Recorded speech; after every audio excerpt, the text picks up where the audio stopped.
todas y todos quienes hacen posible que por aquí andemos. Muchas gracias, que está con nosotros. Les saluda el servidor Javier Solorzano. Bueno, la tal Maite nos deja, como luego dicen, cambió el carro de camotes por un último modelo. Es nuestra productora, le deseamos lo mejor en lo que le viene en la vida y la vamos a extrañar y le agradecemos mucho todo lo que hizo por nosotros y que estuvo con nosotros. Maite, te abrazamos. El secretario de Seguridad y Protección Ciudadana, Omar García Harfuch, reveló nuevos detalles sobre la investigación del asesinato de Carlos Manzo. Ahí le va. Señala a Ramón Ángel N., alias el R1, como el presunto autor intelectual del crimen. Harfuch aseguró que existen indicios de que Nemesio Ceguera Cervantes, el Mencho, tenía conocimiento del homicidio, aunque aclaró, no hay elementos para afirmar que haya ordenado el ataque. Y bueno, pues no se sabe lo que hizo el Mencho, pues ya está muerto, ¿verdad? Y además ni quien se metiera con él en su funeral, ¿no? La captura de Ramón Ángel N., alias R1, representa uno de los golpes más importantes contra la estructura del cártel Jalisco Nueva Generación. R1 inició su carrera criminal en el 2000, en el cártel del Milenio. Conoció a Nemesio Ceguera Cervantes, el Mencho, ganó su confianza y fue uno de los operadores más cercanos. Tras la caída de aquella organización criminal, ambos se sumaron al entonces recién formado Cártel Jalisco Nueva Generación. En marzo de 2012, a Ramón Ángel N. se le adjudicó el incendio de vehículos de transporte público y de carga en Guadalajara y Colima. Esto en respuesta a la detención de Eric Valencia Salazar, alias el 85, cofundador del Cártel Jalisco Nueva Generación, declarado culpable de narcotráfico en Estados Unidos. En septiembre de 2012, en un operativo federal en Guadalajara, Jalisco, R1 fue detenido junto con sus dos hermanos, Rafael R2, el segundo al mando, y Jesús Santiago N. En 2016, R1 fue sentenciado a 20 años de prisión, pero el 19 de noviembre de 2022, luego de una serie de impugnaciones, la jueza federal Yolanda Chávez Montelongo lo absolvió y ordenó su liberación. R1 reorganizó una estructura criminal, una de las más violentas dedicadas a la extorsión, homicidio y trasiego de drogas a Estados Unidos. Además, al cobro de piso a productores de limón y aguacate, ganaderos, comerciantes y otros sectores económicos de Michoacán. Tras la captura del líder de los R's, su hermano se quedó al mando de la organización criminal. Luis Pérez Curtad, Heraldo Media Group. La presidenta municipal de Uruapan, Michoacán, y viuda de Carlos Manzo, Grecia Quirós, aseguró que la captura del R1 representa un avance importante, pero sostiene, la investigación no debe limitarse únicamente a lo relacionado con el crimen organizado. O sea, ahí, fíjese, tenemos a 31 personas detenidas por el caso de Carlos Manzo. Todos los personajes detenidos están relacionados con la delincuencia organizada. Entonces dice Grecia Quirós, a ver, hay personajes que mi marido en vida señaló de la política, ¿no? Y entonces, diputados, gobernador, etcétera. Y dice, y ahí nadie se ha metido. La edil recordó que días antes del atentado la familia sufrió intimidaciones directas. Finalmente, Grecia Quirós aseguró estar al pendiente de la audiencia del R1, ya que necesita saber cuáles son los delitos que se le van a imputar, ¿no? Bueno, ¿cómo va caminando el asunto? Le insisto, 31 personas detenidas, de las cuales las 31 tienen que ver con la delincuencia organizada y no sabemos si ya los liberaron, si no los liberaron o qué ha pasado con ellos. Ahí estamos en un asunto que tenemos ahí que debe de llevarse a cabo una mayor transparencia respecto a tantas personas que podrían participar, porque es evidente que participaron estas. Y hoy hablando con Ricardo Ravelo, con diferentes personajes que están muy metidos en el asunto, David Saucedo, etcétera, dicen, bueno, estas son las personas detenidas, no sabemos exactamente qué haya pasado con ellas. También en algunos casos, en otros está muy clara la presunta responsabilidad, pero fue alguien que a lo mejor estuvo cerca, que pasó, que estuvo ahí, y que trabajaba en la policía local, en fin, lo que fuera. Pero hay otra parte también que tiene que ver con las policías estatales, las policías de los municipios, ¿no? De los municipios conurbados, por ejemplo, las secretarías de seguridad. Por lo pronto, el secretario de Seguridad y Protección Ciudadana, Omar García Harfuch, aseguró que el R1, así lo dijo, ordenó el feminicidio de una mujer, de esa que usted ve en pantalla. una influencer, Valeria, fíjese nada más, ¿no? Así, por petición de su hijo, Francisco N., con quien la joven de 23 años había tenido una relación sentimental. El asesinato de Valeria ocurrió el 13 de mayo del 2025, a lo mejor lo recuerda, en un salón de belleza en Zapopan, en Jalisco, allá conurbado con Guadalajara. Un hombre entró al negocio, le preguntó, ¿eres tú Valeria Márquez? Y tras recibir la información, ¡pac, pac! 2 balazos.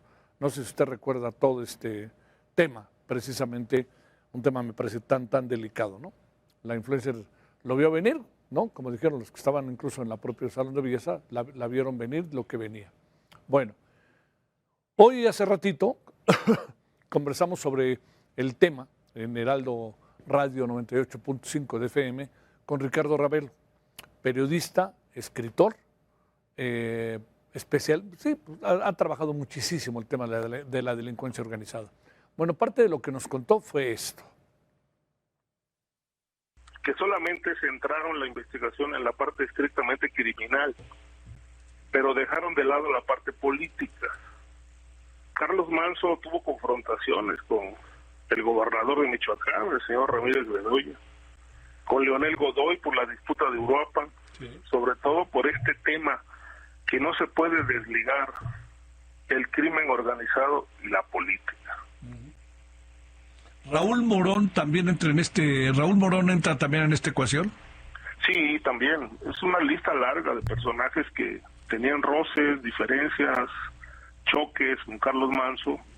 Y Carlos Manso, pues, siempre lo señaló de ser protectores de grupos criminales, de los muchos que operan en Michoacán. Bueno, mire, a ver, de las cosas que hemos podido sumar y que me da la impresión de que no están en el ánimo del gobierno, que quede claro. No creo que esté en el ánimo del gobierno, será el caso. Es evidente que el caso está abierto. Han sido ya interrogados algunos de los personajes mencionados que están en la política. Se les señaló porque en algunos casos acabó siendo un acto político realmente el interrogatorio antes de que llegaran al lugar al donde los habían citado, pero también hay otra parte. Puede haber diferencias grandes en la política y al final, ante la muerte de un personaje como Carlos Manso, todo queda en un terreno verdaderamente, pues, queda en un terreno de especulación muy importante, pero muy difícil de poder aterrizar. Y eso es lo que creo ante lo que estamos.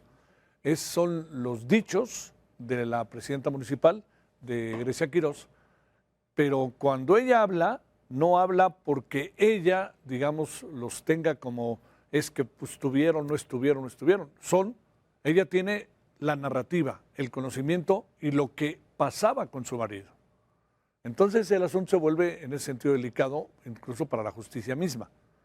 Aunque bajo la presunción de que pudo haber pasado algo, en este ámbito de la política, yo no veo cómo el gobierno va a meterse a fondo en un asunto en caso de que hubiera alguna responsabilidad. Es cosa de ver lo que ha pasado con todos los casos habidos y por haber de la 4T. No hay uno solo que detengan. Y cuando lo detienen es porque está contra las cuerdas y ya no les queda de otro y porque es sacrificable. Presidente municipal de Tequila, ¿no? Pero recuerde todos los casos que ha habido, todos los casos. Parece como una especie de historia que se repite y se repite y se repite. Pero a ver, lo que pasó en Altamira, decomisan una cantidad de barriles, millones de barriles de petróleo, y resulta, o de gas, o de gasolina, en fin, y resulta que cuando llegan no había nadie. Entonces, por eso usted ve las fotos, cuando las ve, están los policías de la Guardia Nacional de espaldas, ¿no? Y está todo el lugar, todo el predio vacío, pero nada más con la gran cantidad enorme de tanques. Así que, ¿qué pasó en Reynosa? Igual, llegan, inmediatamente llega la Guardia Nacional, les avisan, etcétera, y cuando llega, ya que está todo eso, no hay nadie detenido. Entonces, aquí, este es un asunto que otra vez aparece toda la caballería que se le echó a Ernesto Rufo, que no es la misma en otro caso. Que conste que no estoy diciendo que Néstor Rufo es inocente, estoy diciendo en la estrategia, en la forma en la que actúan, defendiendo invariablemente a los suyos, ¿no? El que tenga la conciencia tranquila, por eso se va a bailar a Badiraguato. Es lo que dice Rocha Moya, ¿no? Entonces, ese es un asunto para... No le entra al gobierno, el gobierno no le entra y parece que cuando decimos estas cosas es para irnos en contra del gobierno, no, pues es simplemente hasta, de repente si me permite, sentido común, que no olvidemos que es el más común de los sentidos. Bueno, vámonos con lo que además tenemos esta noche. La UNAM, examen de control. A ver, tengo la impresión, se lo digo en primera persona, que la UNAM está haciendo bien las cosas. Las hizo mal, pero las está haciendo bien ahora. La Comisión Técnica para la Revisión del Proceso de Ingreso a la Licenciatura de la UNAM recomendó efectuar un examen llamado de control tras las irregularidades detectadas en el examen de admisión en línea. Esta prueba contemplará alrededor de 58,000 aspirantes. Déjeme decirle algo. La UNAM, dentro de su reglamento y dentro de las reglas que establecen el examen de admisión, tiene contemplado este tipo de figuras. La UNAM puede, ante un resultado, de pedirle al estudiante o poder llevar a cabo un nuevo examen o poder hacer algo. Aquí lo importante es que se llegue a la verdad de lo que pasó, que los que entren son los que merecen entrar, y agregaría una tercera, delimitar las responsabilidades, quién fue, y también algo importante, que puedan entrar en términos del calendario escolar. Clausuran las militarizadas. Ayer hablamos del asunto, ahí le va otra vez. A mí me da la impresión de que hicieron esto a machetazos, desaparezcan y que les vaya bien. La Secretaría de Defensa Nacional aseguró que no tiene atribuciones para revisar los programas de estudio ni supervisar el funcionamiento de las escuelas militarizadas. El origen de estos planteles se remonta al año de 1943, durante el contexto de la Segunda Guerra Mundial. Se emitieron diversos ordenamientos, todos ellos relacionados con la defensa nacional. Se creó el Servicio Militar Nacional. A mi generación nos tocó ir todos los sábados a marchar y a llevar a cabo actividades presuntamente militares, que nunca fueron, ¿no? Pero digamos, yo fui a jurar bandera, al igual que mi generación, muchas generaciones. Después desapareció el servicio militar. Incluso hubo un momento en que se hacía el servicio militar nada más los hombres, luego los jóvenes, hombres. Ahora, después los jóvenes y las jóvenes mujeres. Y también era opcional en el caso de era opcional en el caso de las mujeres. Bueno, hablemos de todo ello. Odisea, la película. No sé si ya la vio. La esperada adaptación de la Odisea, dirigida por Christopher Nolan, debutó con una recaudación mundial, incluyendo nosotros, incluyendo yo, de $264.1 millones. Esto fue durante su primer fin de semana, convirtiéndola en el mejor estreno de toda la carrera del cineasta, de un exitoso cineasta, y en uno de los lanzamientos más exitosos del 2026. Muchas cosas tendremos que platicar sobre Odisea. ¿Le gustó? Si ya la vio, ¿no le gustó? Recordemos que muchos de nosotros leímos la Ilíada y la Odisea como pudimos cuando estábamos en secundaria. Es una obra cargada de metáforas, de enseñanzas, de aprendizajes, es un canto, ¿no? Y pues yo lo que he escuchado en la mayoría de los casos es que le ponen palomita a los que saben de cine. Yo, como aficionado al cine, y me parece que es un gran cineasta Christopher Nolan, pues yo la vi y me pareció más corta de lo que yo creí que era, ¿no? Porque son casi 3 horas y me pareció corta, bien llevada, en fin. Pero hablemos de eso y hablemos del contenido. Así que es una, para los preparatorianos, secundaria, etcétera, no es una mala idea ir a verla, ¿eh? Al contrario, porque además está muy, muy bien hecha. Yo la vi en VIP, pero sé que hay salas IMAX y ahí parece que hasta tiembla la sala, ¿no? Bueno, Ceuta. Al menos 57 personas murieron durante una llegada masiva de migrantes. Intentaban entrar desde Marruecos a Ceuta, enclave español en el norte de África. Es el norte de África, el sur de España.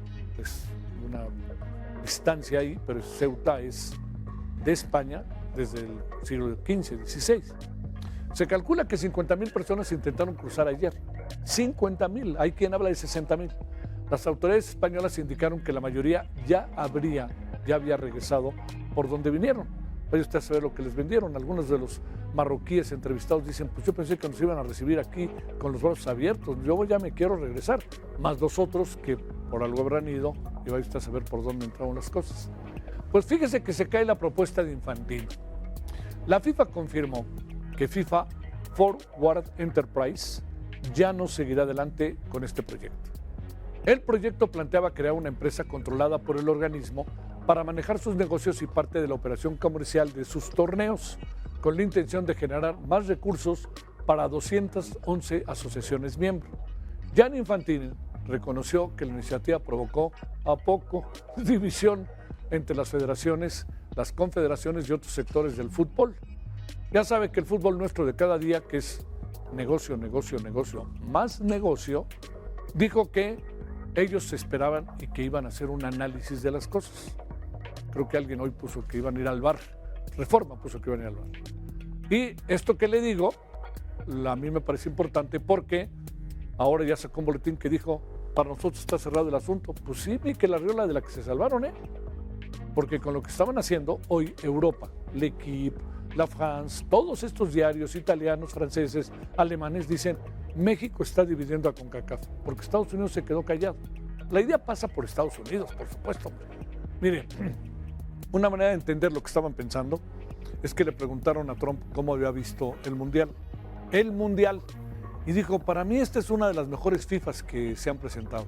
Le dijeron, ¿cómo que FIFA? Sí, sí, son las mejores FIFAs. O sea, en Trump no cabe la idea de campeonato mundial, cabe la idea de la marca. Entonces dice, fue muy buena FIFA esta, y la de México 70 fue también muy buena, la del 86 fue muy buena, la de 94 en Estados Unidos fue muy buena. Son FIFAs, así le llaman. Usted dirá cómo lo imagina como marca. Bueno, la UNAM, examen de control, va a haber una revisión, está viendo ya una revisión detallada.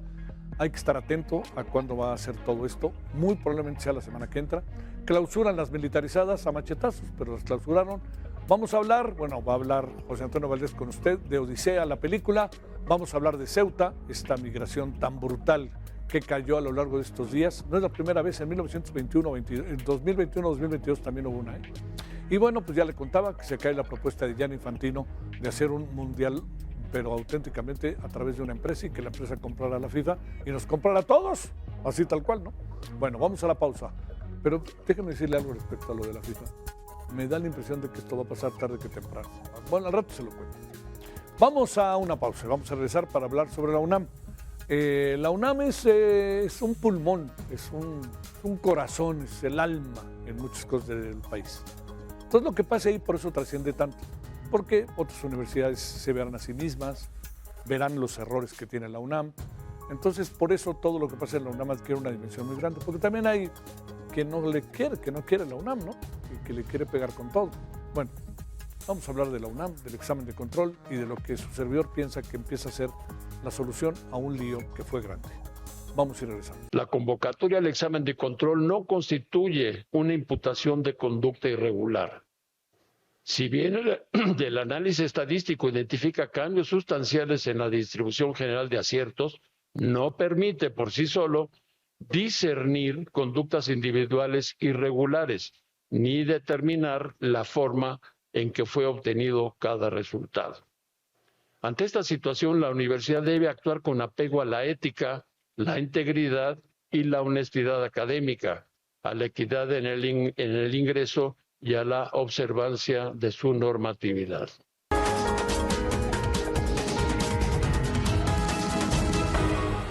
La comisión técnica establecida por el rector de la UNAM, Leonardo Lomelí, recomendó aplicar un examen de control presencial a quienes ya fueron seleccionados y a quienes obtuvieron puntajes que hayan sido aprobatorios en años anteriores, pero quedaron fuera debido a las irregularidades. Este examen se aplicará a la brevedad para garantizar un acceso equitativo al nuevo ciclo escolar. Por ahí empieza a aparecer la solución. La Universidad Nacional Autónoma de México aplicará un examen presencial de control a un grupo de aspirantes a licenciatura para verificar la validez de los resultados obtenidos en el concurso de ingreso 2026. Esto luego de la polémica generada por irregularidades durante la primera evaluación realizada en línea. Verificar los resultados obtenidos a través de la realización de un examen control. 2. Convocar a las personas que ya habían recibido un aviso de selección para ingresar a la UNAM en la convocatoria 2026 mediante el examen original, así como a quienes obtuvieron en dicho examen un número de aciertos igual o superior al menor número de aciertos que permitió el ingreso entre 2021 y 2026 al mismo programa, plantel y modalidad. De esta manera, la universidad ofrecerá una oportunidad de participar en el examen de control a quienes ya recibieron un primer aviso de selección y a quienes, alcanzando los puntajes referidos en el párrafo anterior, pudieron haber sido no seleccionados como consecuencia de las irregularidades detectadas. La medida fue recomendada por la Comisión Técnica para la Revisión del Proceso de Ingreso a Licenciatura, creada tras detectarse un comportamiento atípico en los puntajes y denuncias sobre trampas y uso indebido de herramientas tecnológicas durante la prueba. El rector Leonardo Lomelí Vanegas ofreció disculpas a quienes ya habían sido notificados como admitidos. Ofrezco una disculpa a las aspirantes y a los aspirantes que, habiendo sido aceptados limpiamente, serán convocados a presentar el examen de control. Pero es necesario para dar certeza y garantizar la equidad en el acceso. Tengan la confianza de que obtendrán un buen resultado y que confirmarán su ingreso a la Universidad Nacional Autónoma de México. Sin embargo, sostuvo que la decisión era necesaria para proteger la credibilidad de la institución y asegurar que el ingreso sea resultado del mérito académico. Quiero insistir que es muy importante hacer un llamado a la sociedad en su conjunto, a las personas que buscan ingresar a la universidad y a sus familias, para que nos apeguemos a un comportamiento ético, a que no caigamos en la tentación de recurrir a ayuda fraudulenta. El hacer trampa es algo que no solamente daña a la institución, es algo que daña a la sociedad en su conjunto. La universidad también informó que los lugares definitivos de ingreso se asignarán con base en el resultado obtenido en este examen de control, con el propósito de garantizar la equidad y la transparencia del proceso de admisión, y la convocatoria a esta prueba será emitida en las próximas horas. Además, la máxima casa de estudio presentó las denuncias correspondientes por las irregularidades detectadas, desde la distribución de soluciones de reactivos hasta ofrecimientos para responder los exámenes completos mediante el empleo de recursos tecnológicos. Antonio Anistro, Heraldo Media Group. Bueno, en medio de estas conjunto de circunstancias, Patricia Dávila, secretaria general de la UNAM, presentó su renuncia como secretaria general tras la polémica de los exámenes. Dávila, le recuerdo, fue secretaria de Desarrollo Institucional de la universidad y fue designada secretaria general por el rector, Leonardo Lomelí. Al asumir como rector, recordará usted, fue un nombramiento muy bien recibido, por cierto. El cambio de rector fue en noviembre del 23, allá en la UNAM, cuando estaba antes el doctor Enrique Graue. De igual manera, fue coordinadora general de estudios de posgrado de la UNAM, cargo que asumió en marzo del 2020 para pasar a ser secretaria de Desarrollo Institucional de la máxima casa de estudios de México. Es licenciada en Biología por la Universidad Autónoma Metropolitana en su unidad de Iztapalapa y maestra por la Facultad de Ciencias de la Universidad Nacional Autónoma de México. Ya hay sustituto. En su lugar entra Javier de la Fuente Hernández. Él es integrante de la Junta de Gobierno de la UNAM desde abril del 2025, cirujano dentista por la Facultad de Odontología y ha sido en 2 ocasiones, por cierto, director de la Facultad de la Escuela de Odontología y en Medicina. Vamos a hablar del tema que ha pasado, alguien que ha estado en primera fila, metida ahí todo este tiempo con un asunto realmente que se reconoce como delicado. Alma Maldonado, integrante de la Comisión Técnica para la Revisión del Proceso de Ingreso a la Licenciatura 2026. Queridísima Alma, como siempre te saludo con gusto. ¿Qué han sido estos días, Alma? ¿Cómo te va? Hola, Javier. Muy buenas noches a la audiencia. Han sido días muy intensos, pero bueno, estamos cumpliendo con la encomienda que nos dio el rector y por eso presentamos hoy esta recomendación que creo que es muy importante, Javier. Nos teníamos que concentrar en esto porque el inicio del semestre es inminente, porque tenemos a las y los estudiantes del bachillerato de pase reglamentado que ya quieren comenzar sus estudios. Entonces, pues teníamos que elaborar esta recomendación que fuera viable, factible y bueno, el rector decide tomarla en cuenta y llevarla a cabo. A ver, estas primeras conclusiones, ¿por dónde van? ¿Qué podríamos esperar? ¿Qué significa el examen de control? Y además, ¿qué pasa con aquellos que se quedaron cerca de ingresar a la UNAM y que no lo hicieron, muy probablemente por las irregularidades en el entorno? ¿Y qué pasa con quien echó a andar todo este lío? Sí, en primer lugar, este grupo que señalas, Javier, que nos preocupa muchísimo, estas y estos estudiantes que se prepararon fuerte, que estaban pensando en un puntaje para entrar a una determinada carrera y que quedaron fuera porque efectivamente hubo muchas irregularidades, muchas anomalías estadísticas. Todos han visto estos datos, nosotros y nosotras en la comisión también vimos esta situación. Entonces, estas personas van a poder volver a hacer este examen de control, como se le llama, pero este mecanismo va a ratificar o va realmente a marcar, ¿no?, la línea sobre quiénes entran y quiénes no a la institución. Y creo que es muy importante, Javier, porque se manda el mensaje de que aquellas personas que hicieron un examen honesto van a tener la oportunidad de, en este examen control, poder tener un lugar en el programa que quieren. Eh, lo sentimos mucho por aquellas personas que hicieron un examen honesto y habían sido seleccionadas para ingresar a la universidad. También tienen que hacer este examen control y así se va a determinar quiénes van a ocupar alguno de estos aproximadamente 21,000 lugares, Javier. Es muy importante decirlo. Cerca de 158,000 personas hicieron el primer examen en línea y ahora se están convocando más o menos a unos 58,000 estudiantes para ocupar 21,000 lugares. Bueno, el criterio de dejar fuera a los otros, ¿cuál es?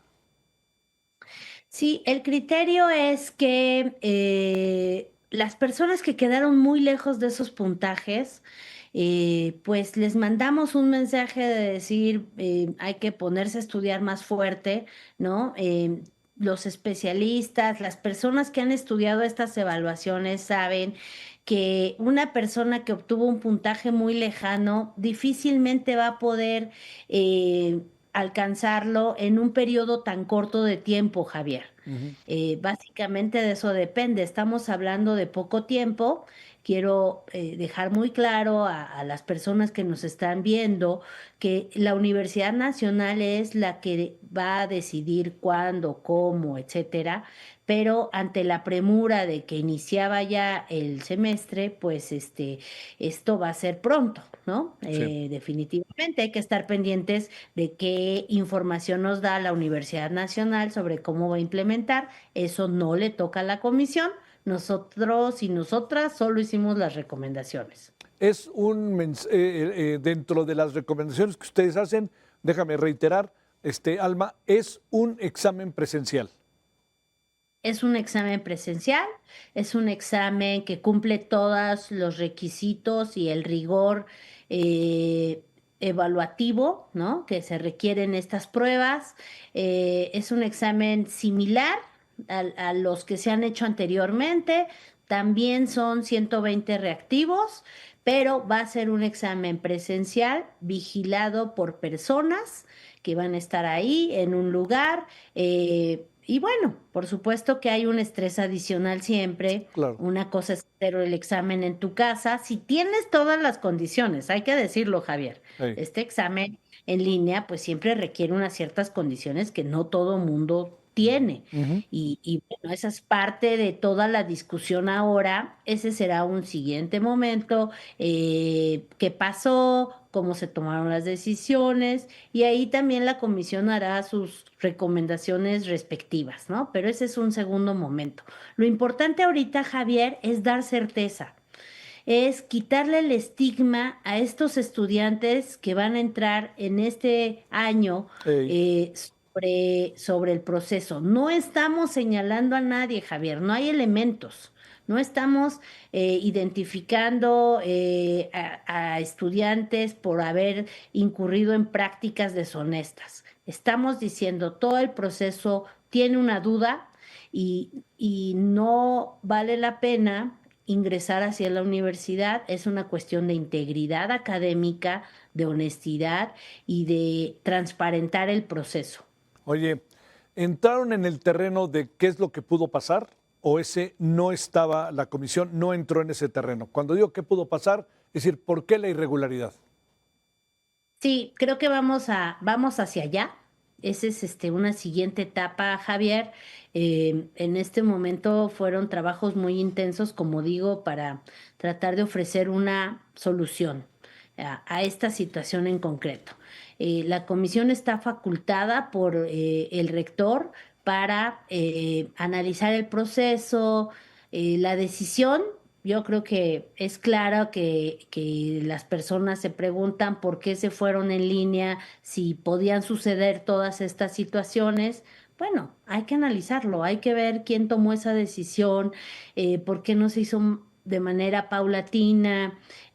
¿Sabes, Javier? No estamos tampoco diciendo y condenando el uso de herramientas tecnológicas, no estamos diciendo que la IA por sí misma es algo malo, estamos diciendo, analicemos qué pasó y aquí en el uso de las herramientas pasa mucho por cómo se usan, quién las Claro, usa, ¿no? claro. ¿De qué manera?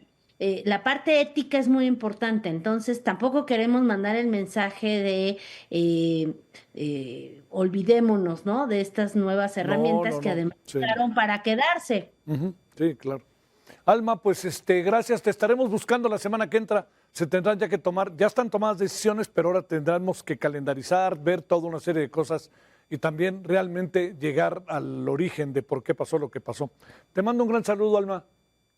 Igualmente, muchos saludos y gracias y a la audiencia también. Gracias, gracias, Alma.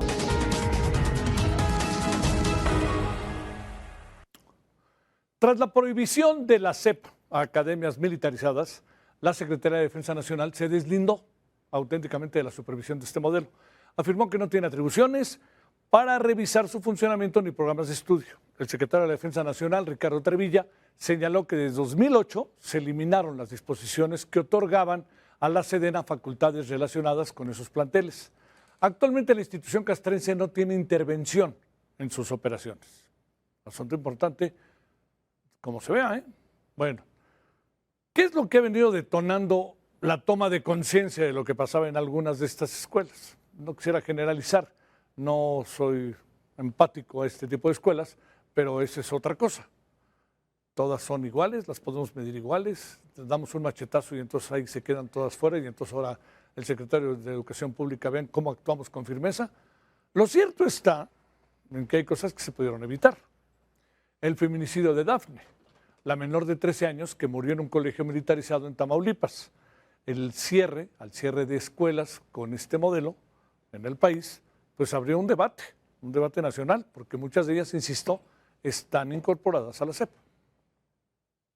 En México hay entre 100 y 200 academias militarizadas, de acuerdo con Víctor Hernández, director del Instituto Latinoamericano de Estudios Estratégicos, quien estimó que ese tipo de academias podrían seguir existiendo sin identificarse como militarizadas en su denominación. Estamos hablando de los cientos, quizás entre 100 y 200 academias, y creo que el fraseo que está utilizando la SEP puede permitir que varias de ellas se escapen, porque no todas las escuelas tienen en el nombre el militarizado o paramilitar o como sea.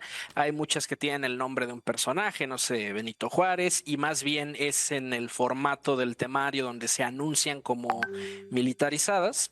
Entonces, pues si yo fuera el abogado de una de esas, diría, pues yo estoy cumpliendo la regla porque la fachada de mi plantel no dice militarizado, y se podría prestar a que continuaran operando. La orden de la Secretaría de Educación Pública para cerrar las escuelas militarizadas del país tras la muerte de la menor Dafne en un campamento en Tamaulipas abrió un debate sobre la regulación, la supervisión y el futuro de estos planteles privados que operan desde hace décadas en México.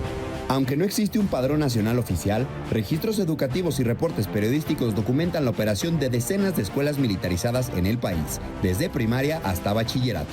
Con presencia en entidades como Ciudad de México, Estado de México, Jalisco, Michoacán, Morelos, Tamaulipas, Querétaro, San Luis Potosí, Durango, Tlaxcala, Yucatán, Aguascalientes y Zacatecas, varias contaban con reconocimiento oficial de validez de estudios otorgado por autoridades educativas.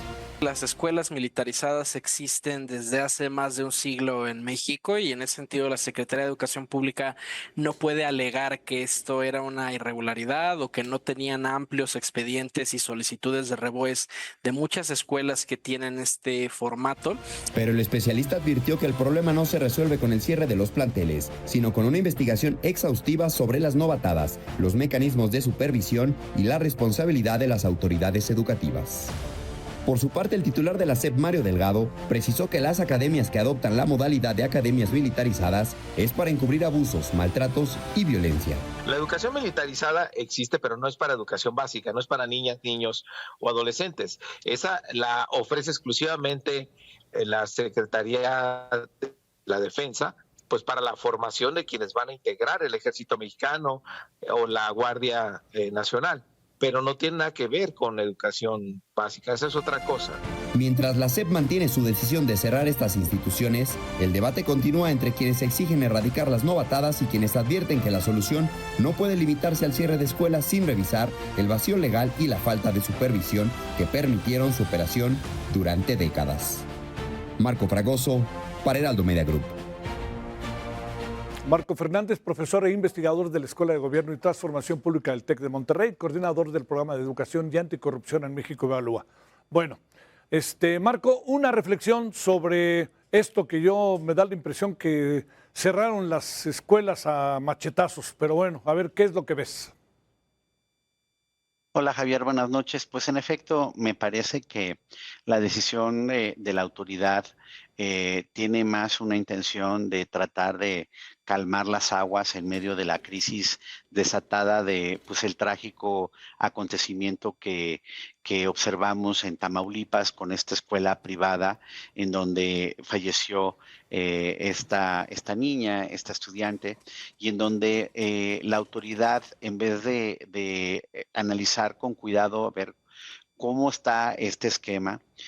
Hay escuelas que están en el ámbito de la primaria y la secundaria, la escuela de educación básica, todas ellas en el ámbito privado, pero en el ámbito de la media superior hay un número importante de planteles que atienden a más de 8,500 estudiantes de planteles de media superior pública en subsistemas de Nuevo León, en los subsistemas de Guanajuato, en Zacatecas, en Aguascalientes, y en donde cuando uno se acerca a ver cómo están operando estos planteles, al menos en el caso de Nuevo León y de Guanajuato, pues no observa que haya habido problemas de violencia, sino por el contrario, los estados que han hecho evaluaciones, estos estados que han hecho evaluaciones de los aprendizajes de los jóvenes, se observa que en este tipo de planteles se ha venido recuperando la parte de comprensión lectora, la parte de matemáticas, la parte de pensamiento científico, que incluso lo que se conoce en la literatura como mentalidad de crecimiento, es decir, que los jóvenes se la creen que pueden seguir aprendiendo, que no tienen una idea de que la inteligencia está determinada desde el nacimiento. Bueno, los jóvenes de los planteles de bachilleratos públicos militarizados muestran mayores tasas de mentalidad de crecimiento. En el anuncio de la autoridad, me parece, lo que es peligroso es un supuesto que me parece no se sostiene, que es asumir que todos los planteles militarizados por su carácter ejercen violencia, algún tipo de violencia como parte del establecer disciplina al interior del plantel. Y cuando uno observa, por ejemplo, esto que se conoce como la disciplina positiva, es decir, el fomento a la autorregulación, la puntualidad, la responsabilidad y el equipo, el trabajo en equipo o la convivencia pacífica, son valores que muchos de los planteles públicos de militarizados enfatizan como parte del corazón de su formación, que no tiene nada que ver con un supuesto de violencia al interior de los mismos. A ver, te pregunto, ¿qué va a pasar con todos los estudiantes que ahí estaban? Pues es una pregunta fundamental que la autoridad no ha podido responder, porque primero asumió, creo que de manera, insisto, irresponsable, digo, bueno, son los planteles privados y sí serán algunos afectados, pero estamos hablando, nosotros en la Iniciativa de Educación con Equidad y Calidad del TEC de Monterrey, hicimos un análisis y estamos hablando de al menos un universo de 13,000 estudiantes. No son un universo menor. Irónicamente, la mayor parte de ellos están en las prepas públicas, no privadas. Justo, pues, en lo que va del sexenio, una de las metas legítimas es multiplicar las oportunidades educativas para los jóvenes. ¿Qué vamos a hacer con estos planteles? Ya, por ejemplo, Aguascalientes y Zacatecas han manifestado que van a decirle a la autoridad federal que, pues, que le disculpe, pero que en el ámbito de la media superior, la autoridad que regula los permisos son ellos y que no hay razón por las cuales cerrarlas, porque precisamente no se sostiene que se esté ejerciendo la violencia como parte de la formación. Me parece que en ese sentido la medida es una medida poco pensada, con franqueza, para tratar de salir del paso de la crisis. Cuando uno incluso lee, porque pues yo he visto algunos de los de los escritos que ha mandado la autoridad a la autoridad estatal, la autoridad federal, pues me preocupa que ni siquiera fundan y motivan el porqué del cierre. Es decir, no establecen con base en el artículo tal de la Ley de Educación o de la Ley General de Educación o de la Ley de protección de niñas, niños y adolescentes, se hace la solicitud del cierre de las escuelas privadas por esto y esto y esto y esto. No hay nada de eso. Nada más dicen con base en las atribuciones jurídicas y la legislación vigente. Eso es completamente amorfo. Por eso me imagino que, por ejemplo, en el caso de una escuela privada con modelo militarizado, se amparó. Vamos a ver qué resuelve el Poder Judicial en estos nuevos tiempos, en donde pues parece que aplican la ley más estando en favor de la autoridad que viendo estrictamente el Estado de Derecho. Insisto, podemos estar a favor o en contra de lo que implica este término militarizado, pero asumir que eso es ejercer la violencia, que eso sería completamente ilegal al interior de un plantel, eso no se sostiene.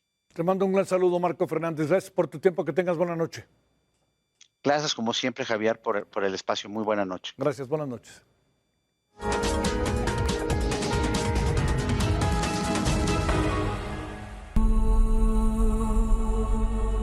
¿No quieres recordar?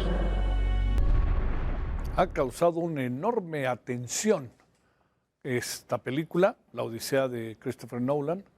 Lleva 13 días de que se estrenó.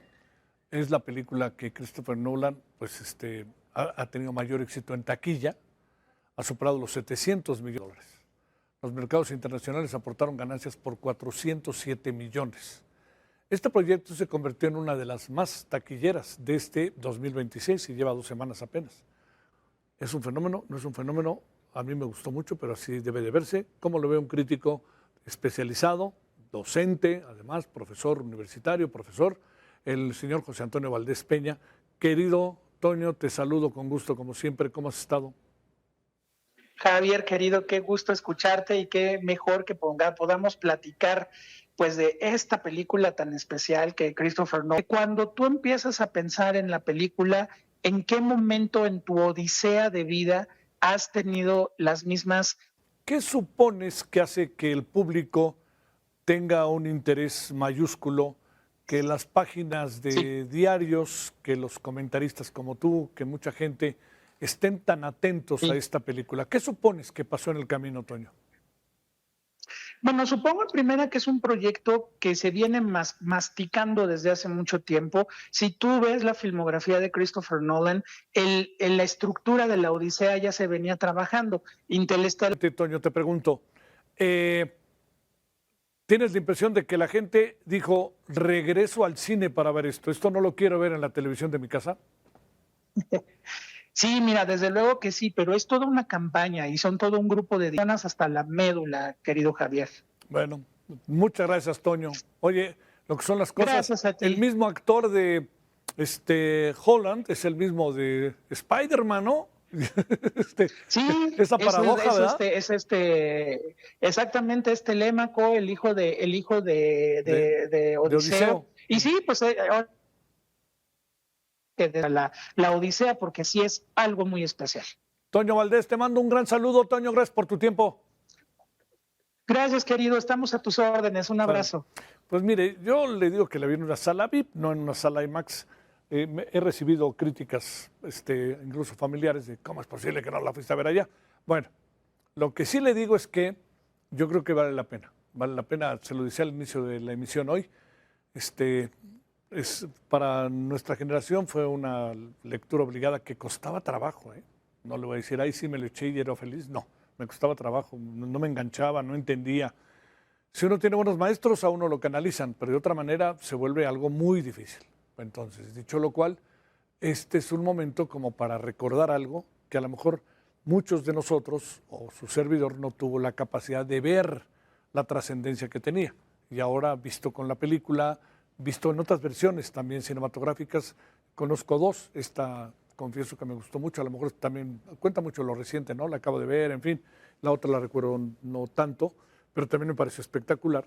Pero lo que sí es un hecho es que vale la pena que invitemos a la gente joven a que la vea, ¿no? Porque al fin y al cabo pues es un canto, es la Ilíada y la Odisea, es el mundo de las metáforas de la vida de cada uno, en este caso, pues como decía Toño, ¿no? El canto de las sirenas, el de repente ir por un camino en el cual uno se separa 7 años, el hogar, la familia, la defensa de lo de uno, realmente creo que tiene momentos sinceramente muy interesantes. Bueno, ahí está la Odisea, si usted se anima, del fin de semana.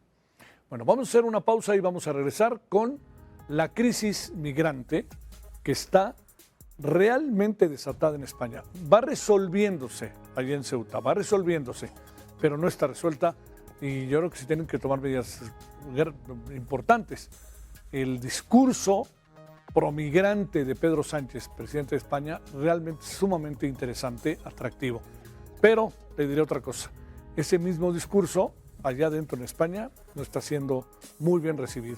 Hasta el propio Pedro Sánchez, hoy presidente de España, corre riesgos como no los había corrido. Parecía que había superado la crisis el año pasado, ¿no? Yo creo que está, a ver cómo le hace para salir de ella. Vamos y regresamos con Ceuta. Hola, ¿qué tal? Yo soy Daniela Cardona y vamos a revisar el informe de Seguridad Nacional. Comenzamos este resumen. En el estado de Baja California detuvieron a un hombre con armas, chalecos tácticos, placas balísticas, 5 kilos de metanfetamina, marihuana y un vehículo. Por otro lado, en Jalisco arrestaron a 3 personas quienes transportaban armas, chalecos tácticos y una placa balística a bordo de un vehículo. Por otro lado, en Tabasco capturaron a 3 personas con droga, un vehículo, armas y equipos telefónicos. En Comalcalco detuvieron a 3 sujetos a bordo de un vehículo con marihuana y otras drogas. Por otro lado, en Tamaulipas arrestaron a 3 personas e incautaron camiones, autotanques y más de 187,000 litros de hidrocarburo. En Guanajuato inhabilitaron una toma clandestina y aseguraron más de 114,000 litros de hidrocarburo, un camión, cisternas y un centro de acopio. Hasta aquí la información con base en datos del Gabinete de Seguridad.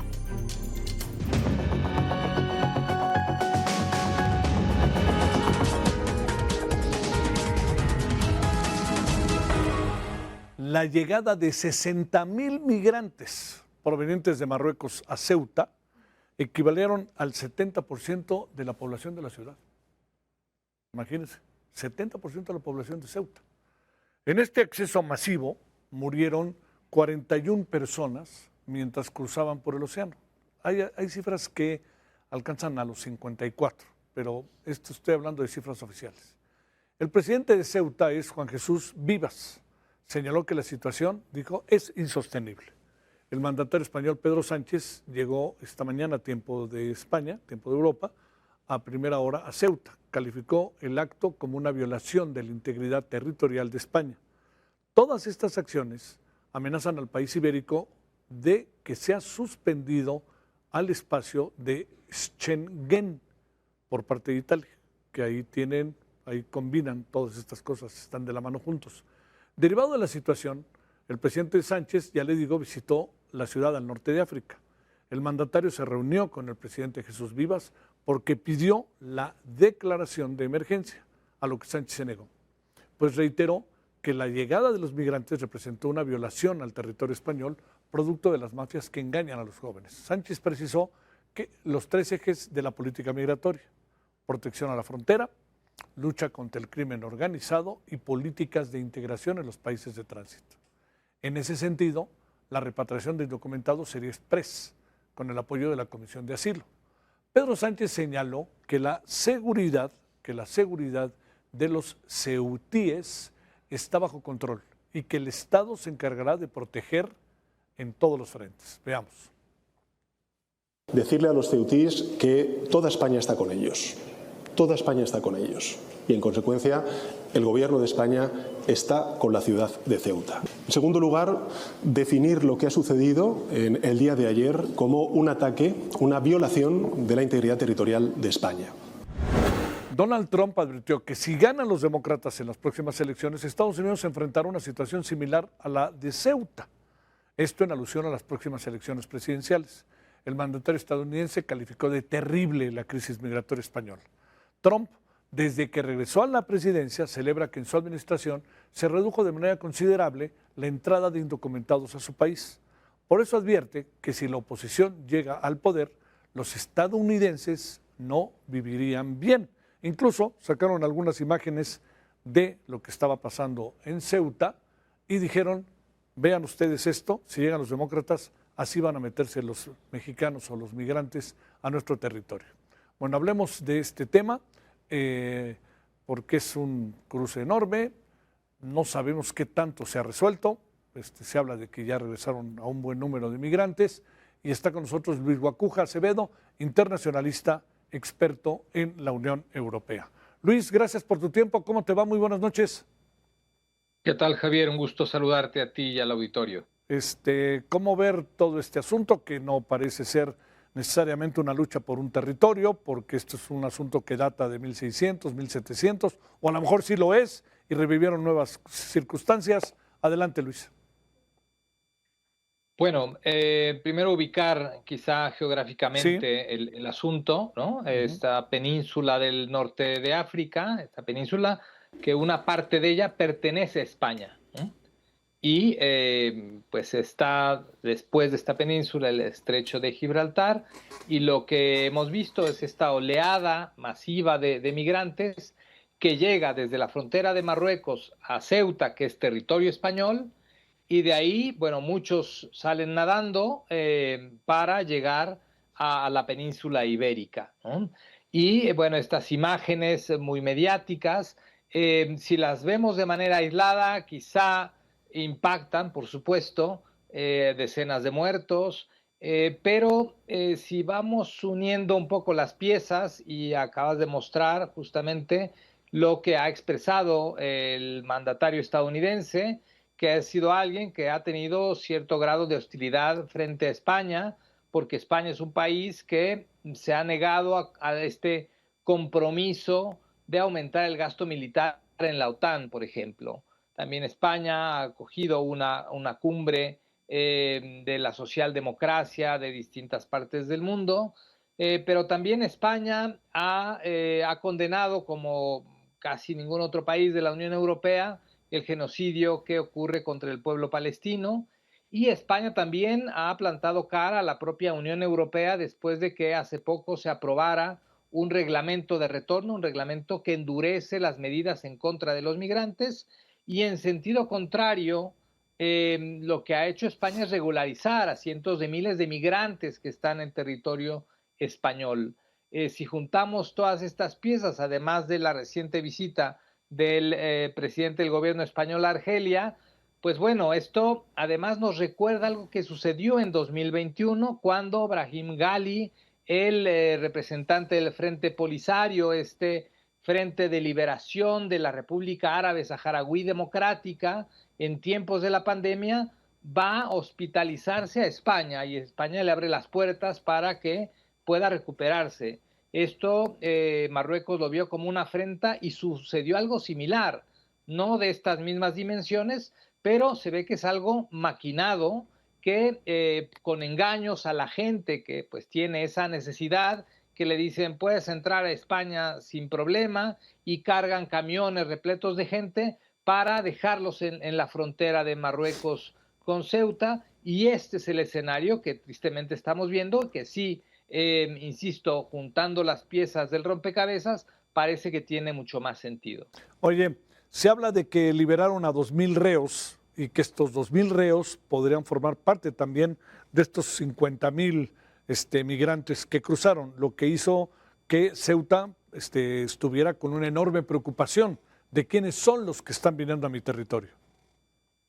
Claro, claro. Bueno, ya al pasar de las horas parece que, bueno, buena parte de estos migrantes que habían llegado ya han sido devueltos, pero sí, seguro que quedan otros más. Y claro, Ceuta es un territorio pequeño, una ciudad autónoma pequeña, y bueno, pues las fuerzas españolas han tenido que llegar, y bueno, pues ha sido una tarea más o menos, ¿no?, con sus bemoles, limpia, en el sentido de un acto de gestión migratoria, que quizás esperaba un acto violento por parte de las fuerzas españolas, y no ocurrió, ¿no? Pero y bueno, y también vimos la reacción de algunos países como Italia, República Checa, Finlandia, sobre todo la ultraderecha europea, que pues no le gusta que un país como España tenga políticas que favorecen a la migración y que demuestre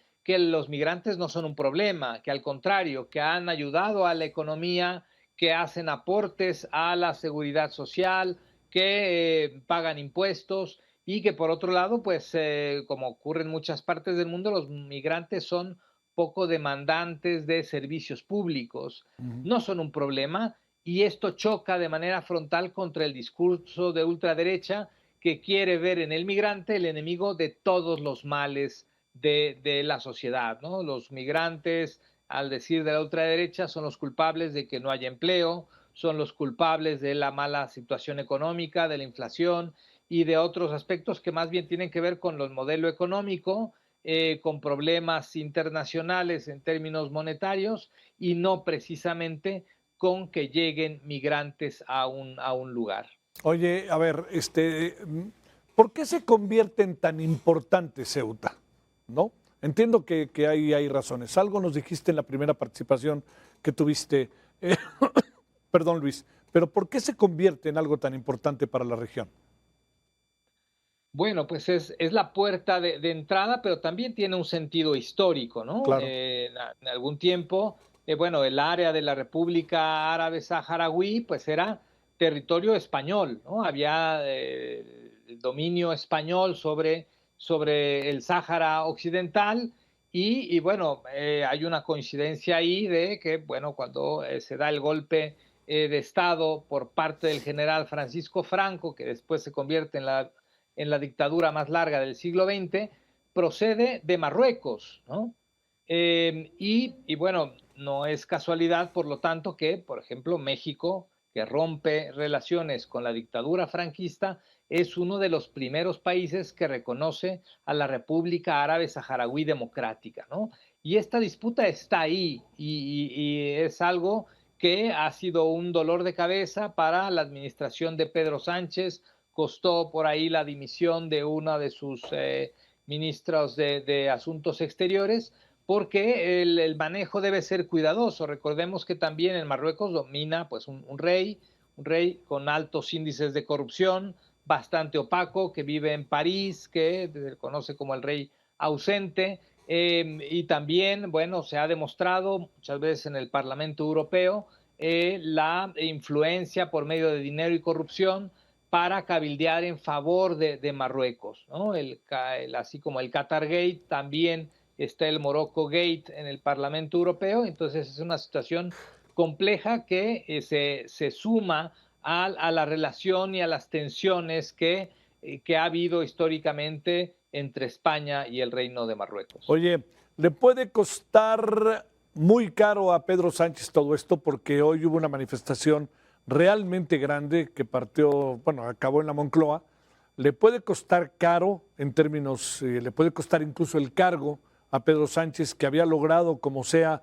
Siempre dicen que tiene 7 vidas este hombre, ¿no? Pero va como sea, brincando y acaba como sea consolidándose. Sí, de hecho en las últimas semanas las encuestas daban una subida importante al Partido Socialista Obrero Español después de que había estado en los últimos meses por debajo del Partido Popular, ¿no?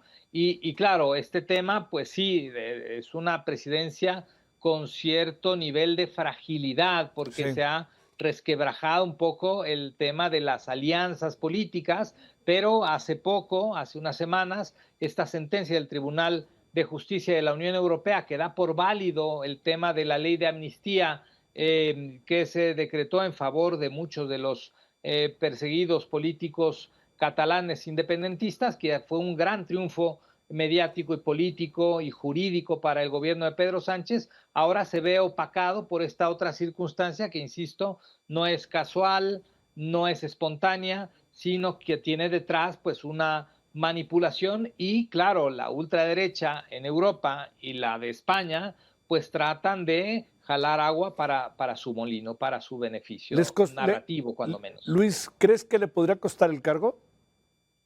No creo, pero pues la posibilidad está ahí. Claro, ¿no? sí. Hay elecciones el próximo año. Ya hace unas semanas se había pedido que se adelantaran los comicios electorales. Vamos a ver cómo logra sortear esta nueva crisis. Como dices, pues ha sorteado muchas el presidente del gobierno español y si tiene una buena gestión de crisis, pues puede salir bien librado de esta nueva que tiene enfrente. Sí, porque además hay algo que es importante, ¿no? Como sea, el discurso respecto a la migración es muy atendible por parte del discurso que tiene Pedro Sánchez sobre ello, ¿no? Claro, ha sido alguien muy abierto, ¿no? En estos temas de migración y con datos lo ha demostrado. Y pues claro, los migrantes, que además son necesarios no solo para España, para muchos países en la Unión Europea, con la baja natalidad, con la falta de fuerza laboral, tienen que abrir las puertas, nada más que hay quien lo hace de manera muy discreta como Italia y hay quien lo hace de manera mucho más abierta y transparente como en el caso del gobierno español. Tendremos la próxima semana una reunión en el Parlamento intensísima, ¿no? Allá en Madrid, pues, ¿no? Seguramente, si es que no llegan antes ya las vacaciones veraniegas. Sí, bueno, sí, claro, porque eso... oye, Luis, las vacaciones en Europa no se perdonan, ¿verdad? Exacto, y este puede ser un respiro importante también para el gobierno de Pedro Sánchez. Gracias por tu participación, Luis, que tengas buena noche. Con mucho gusto, como siempre, Javier. Gracias. Bueno...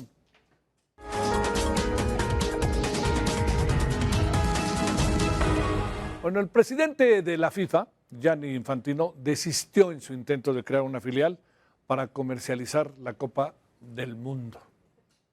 Todo esto inició el miércoles, cuando la FIFA Infantino mostró su intención de vender el 20% de FIFA Forward Enterprise, la nueva filial que buscaba crear para manejar las operaciones comerciales y los eventos de la organización. Sin embargo, este plan recibió una fuerte oposición de dirigentes y confederaciones de distintas regiones del fútbol mundial.